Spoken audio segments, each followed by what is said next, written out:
Viajeros y exploradores del cosmoverso, gracias por volver a la Pulsar Paradise para una nueva ruta a través de las estrellas y galaxias. Al igual que en la página web, nos gusta leer cosas antiguas y actuales, y en esta ruta vamos a hablar sobre unos cómics ilustrados de Isaac Asimov y de un título del cómic europeo que merece toda la atención, Torgal, un joven vikingo de origen desconocido que vive en unas tierras plagadas de peligros y mitos y lleva publicándose desde 1977. Somos Marcos Palacios y Eduardo Melero. Bienvenidos a Cosmoversus Podcast. En esta ruta quiero mandar un saludo a Andrés Massa de Gaspar y Rimbago Editorial para agradecerle la oportunidad que me ha dado al publicar mi libro de relatos Fantasía y terror de una mente equilibrada y que podéis pedir directamente a la editorial con envío gratis a Península y Baleares. Los pasados Reyes he recibido un par de regalos, un par de cómics que, pues me gustaría comentar esta semana. En uno de ellos desconocía su existencia. Es una colección llamada Firmado por y está editada por Bruguera en 1983. Tengo entendido, según he buscado, que solo se publicaron 3 números. Pues bien, 2 de ellos estaban dedicados a Isaac Asimov. El primero es una adaptación ilustrada de Yo Robot, dibujada por Luis Bermejo, y el tercero, que es el que yo tengo, adapta 8 cuentos de este maestro de ciencia ficción con lápices de Fernando Fernández. Y sí, tiene ese encanto de las cosas de antes. Es una rareza muy peculiar, tanto por la procedencia de los cuentos como por las ilustraciones, y lo hacen una obra que gana, ¿no?, por ese motivo. ¿Y qué puede decir un admirador de Isaac Asimov como yo? Pues bueno, pues es que es la primera vez que veo los cuentos de este autor ilustrados y la verdad es que me he quedado con ganas de más. Una de las historias que más me han gustado se titula Multivac. Es un cuento en la línea de Minority Report. Hace algunos años hablé de los paralelismos de estas dos historias en la página web, en cosmoversus.com, de las semejanzas y los puntos en común que tienen las dos. Pues bien, en realidad esta historia se titula Todos los males del mundo, pero la verdadera protagonista es la poderosa Multivac. Es una computadora descomunal que viene a ser una especie de red mundial conectada a la misma central y que recoge todos los datos que existen en la vida del ser humano. De verdad que este cuento me fascinó cuando lo leí en su día, y es una adaptación, la de Fernando Fernández, que también los guioniza, y no le falta de nada, a pesar de tener pocas páginas. Aún así el relato también es cortito. La trama es muy sencilla. Multivac detecta que hay un alto porcentaje de que un ciudadano cometa un crimen y este es detenido. Pero en realidad el que huye es su hijo. Para poder buscar un remedio en la propia Multivac. Aquí pues hago un apunte de que la gente suele acudir a cabinas repartidas por las ciudades donde se puede conectar a Multivac y hacerle consultas. Esto parece una especie de internet de hoy en día. Pero esto es pues de hace 50 o 60 años. Ojo. Bien, pues es una época donde esta computadora pues rige toda la seguridad y toda la vida de los ciudadanos que hay en el mundo. Es comprensible la reacción del muchacho. Bueno, sin embargo, hay un misterio en todo esto que desconcierta a los encargados de Multivac. ¿Qué pasa realmente con el hombre detenido? ¿Va a lograr su hijo que Multivac, que es juez y salvador a la vez, pueda solucionar este caso? Bueno, pues es un final emotivo que nos hace plantearnos si una inteligencia artificial podría tener sentimientos o autopensamiento. No cuento nada más porque ya me he extendido y tampoco quiero estropear pues la sorpresa de la historia y todo lo que hay debajo, ¿no? Esto es muy típico en Asimov, ¿no?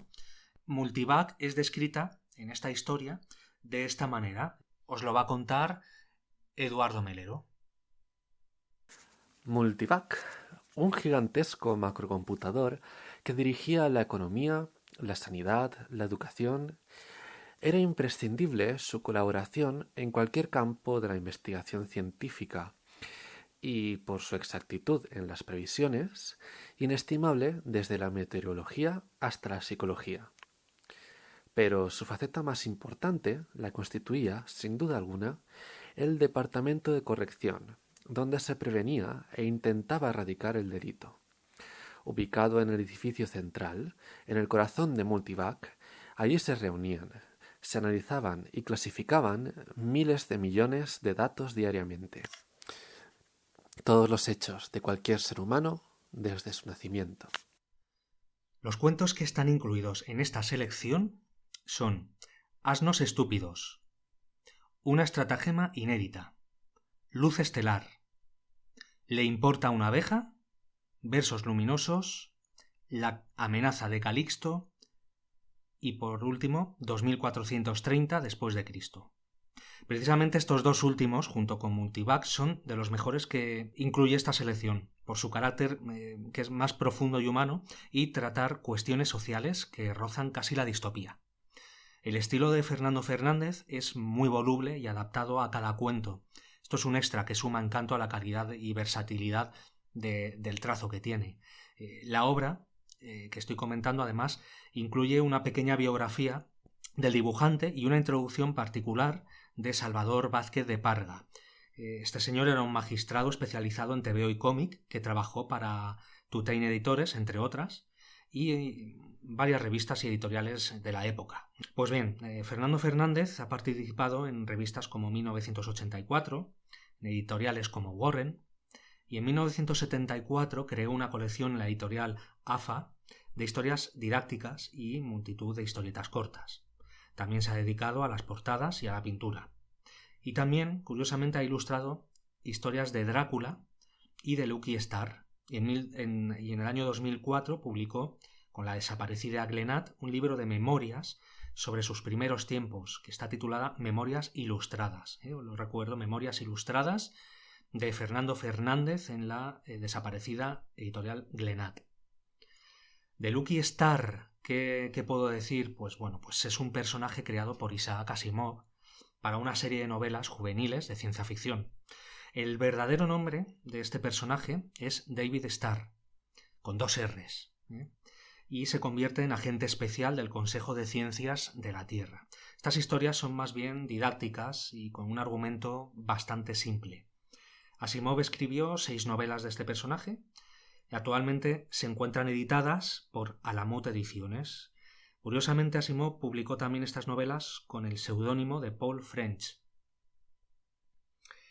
Y bueno, siguiendo con el cómic del que estoy hablando, se encuentro que el estilo de estos cuentos de Bruguera, a un dibujante de talento y elegancia absolutos, Fernando Fernández, en trazos sencillos, y es capaz de captar sensaciones y personalidades, ¿no? Es muy fantasioso, además, y en las composiciones se salen de lo habitual, en lo que estoy acostumbrado a ver en cómics de esta época. Son decorados y ciudades imposibles, y más propias de una civilización ajena que de un futuro lejano al nuestro. A veces, viendo estas cosas, me resulta un poco triste que necesitemos recurrir a publicaciones antiguas para destacar a dibujantes españoles que marcaron una época hace ya décadas. A mí no me parecen tan lejanas, ¿no? A pesar de que fue cuando yo nací o antes de nacer incluso. Siempre hay que dejar paso a lo nuevo, ¿no? Pero aún así se sigue rindiendo culto a clásicos que, aunque se lo merecen, ensombrecen, quizá por los fans y los entendidos, a otros que hicieron maravillas con sus lápices. Esto no quiere decir que Fernández no esté en la mente de los admiradores. Hay muchas páginas y blogs y publicaciones dedicadas a él, por la búsqueda que he realizado en Internet, y se pueden visitar y se actualizan también. Pero creo que la mente colectiva a veces se delata a sí misma y olvida muchas cosas. Leer un solo título de las aventuras de Torgal es suficiente para que este cómic te cautive y te emocione. Torgal es un personaje a caballo entre una especie de Conan de oscuro pasado, en un mundo vikingo poblado de mitos nórdicos, bestias, seres increíbles, y entre también, digamos, un Outlander, esa película de 2009 que mezcla vikingos y ciencia ficción. Y es que Torgal vive literalmente rodeado de misticismo y mucha ciencia ficción. En 1977 apareció en la revista de cómics Tintin, creado por el guionista Jan Van Ham, creador de Largo Winch y Blake y Mortimer, y dibujado por Grzegorz Rosinski. La serie cuenta con 33 historias, bueno, creo que son 38 álbumes y un spin-off de los últimos años que cuentan historias sobre los hijos de Torgal y otros personajes. No van a resultar muy difíciles de encontrar porque todo está publicado en Norma Editorial. Aunque por desgracia los primeros la treintena de álbumes se editaron en los años 90 con un desorden imperdonable, una colección un poco rara para mí. Pues Thorgal Aegirson es encontrado siendo un bebé en el mar. Aquí vemos un origen bíblico, ¿no? Y convierte al personaje en un mito viviente, ya por ese motivo. Y es adoptado por una familia de vikingos. Los orígenes de Thorgal se encuentran en las primeras historias. Esto parece una novedad. Hace 40 años, claro. Estamos acostumbrados a desmembrar el misterio del protagonista cuando la historia se encuentra más avanzada, pero todo esto pasa en los primeros números. Hay que tener en cuenta que estos números tardaban años en aparecer. Y esto lo digo por una razón de peso. No quiero desvelarlo porque sería contar demasiadas cosas a destiempo. Y aquí entra en juego la ciencia ficción. El mundo vikingo de Thorgal va a unir los mitos nórdicos con extrañas historias místicas provenientes de otras estrellas, de bestias mitológicas y de embrujos incluso. Antes he dicho que me recuerda a Conan. En cierto modo, es la idea que yo me hago. Thorgal es un joven lleno de fuerza, de vitalidad, de furia, pero en gran sentido de la justicia. Físicamente es moreno, de pelo largo, es muy similar al héroe Cimerio, es un modelo de valentía en muchas historias. Sin embargo, pese a encontrarnos en un territorio vikingo, el mundo que vamos a visitar en otras ocasiones no es como el nuestro, no al menos como nuestra historia lo recuerda. Podemos adentrarnos en poblados mayas de aspecto oriental, en tierras de selva virgen rodeadas de áridos desiertos, maquinarias imposibles, en siglos ancestrales, sabidurías místicas. Esto también me recuerda mucho al cómic del Mercenario de Vicente Segreyes, que hablaré en otro momento de él, y también podéis leer referencias y artículos en cosmoversus.com.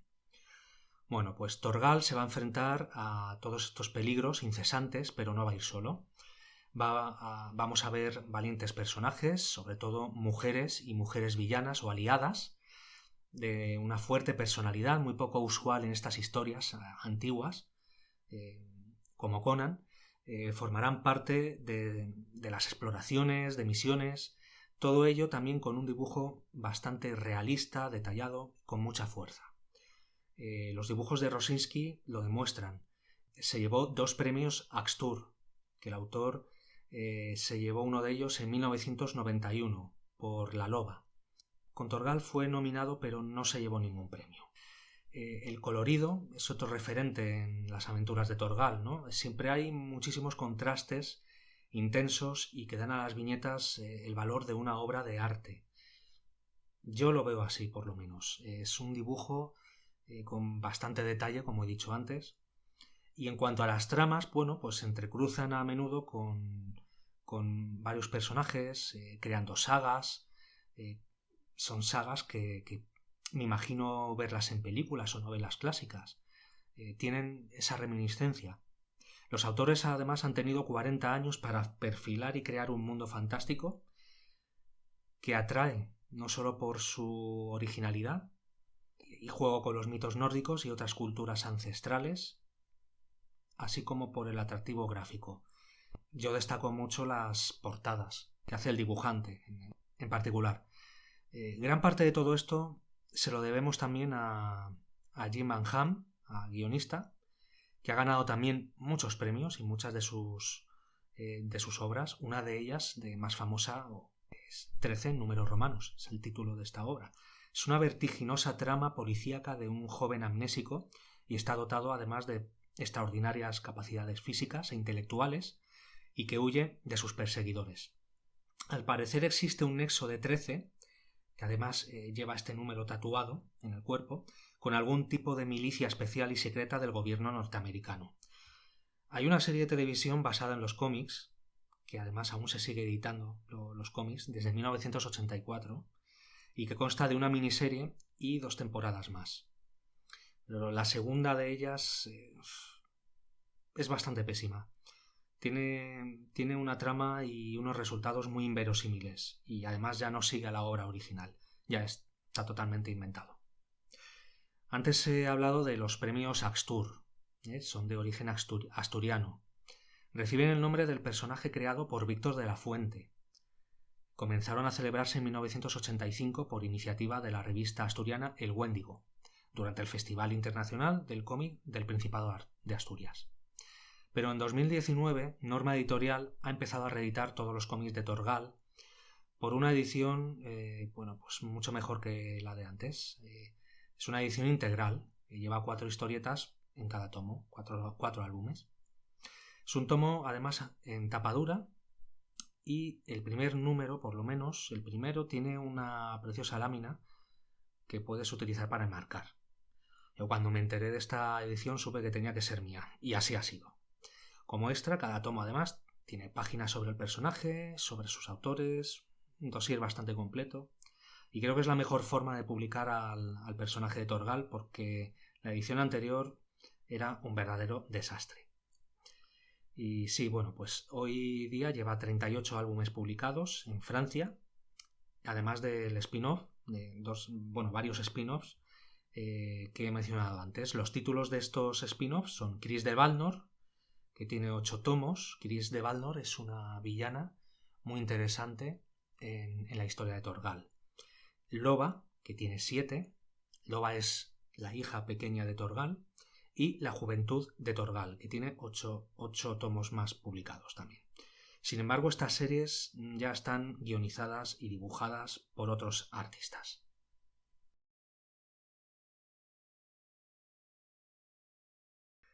Somos Marcos Palacios y Eduardo Melero. Gracias por acompañarnos en esta nueva ruta. Os esperamos en el próximo viaje de la Pulsar Paradise.